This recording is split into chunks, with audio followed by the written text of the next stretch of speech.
Pour toi ma femme, je t'écris cette lettre. Toi qui te fais une idée sur cette putain de guerre. Tu n'imagines même pas mon désespoir. Des larmes invisibles reflètent dans mon cœur si paisible.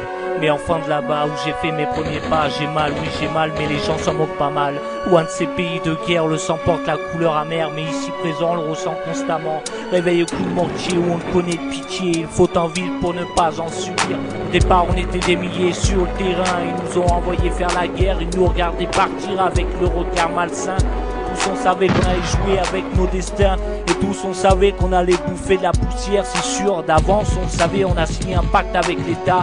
Mais loin d'imaginer de voir des humains dans cet état où le sang coule à flot et la mort dans l'âme. Je te fais part de tous mes états d'âme. Les dés sont jetés, on ne peut plus faire marche arrière. Simplement penser à nos familles en se retournant vers des prières. Entre les dunes de sable et des villes placées en camouflage, on est là, on attend et on voit. Et comme un livre, on attend de tourner la page, bien que cette histoire n'aura jamais de fin. Des jours et des nuits passent, j'ai froid et j'ai faim, des cris et des larmes fuient, j'ai peur et je pleure.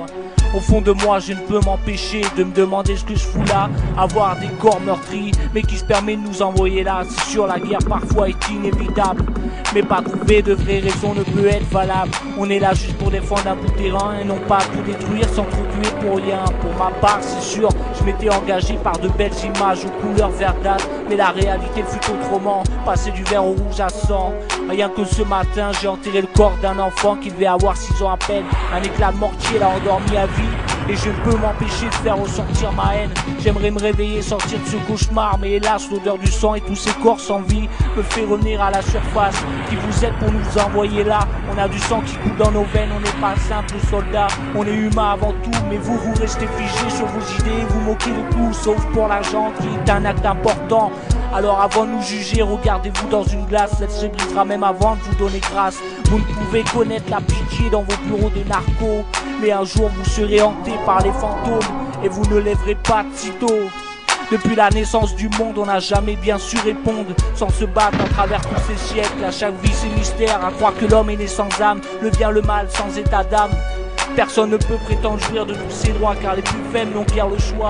Alors je prie dans le mépris pour libérer mon esprit, car le mal me fait couler des larmes quand je me dis que mon âme n'était pas née avec des armes dont la lueur était flamme. À travers toi Marie, je vois cette femme.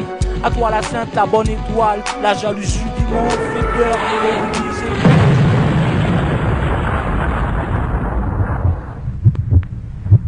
Que se passe-t-il? Je n'entends plus rien. Mais c'est mon corps que je vois baigner dans mon propre sang, alors quoi? Dois-je comprendre que je suis mourir ou que je suis déjà mort? Non, c'est pas possible. Je ne reverrai plus ma femme et mes enfants alors. C'est ça, cette putain de guerre.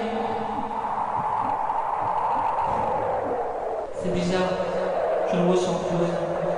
Je me sens attiré par cette lumière blanche qui me paraît loin et à la fois proche. C'est bizarre.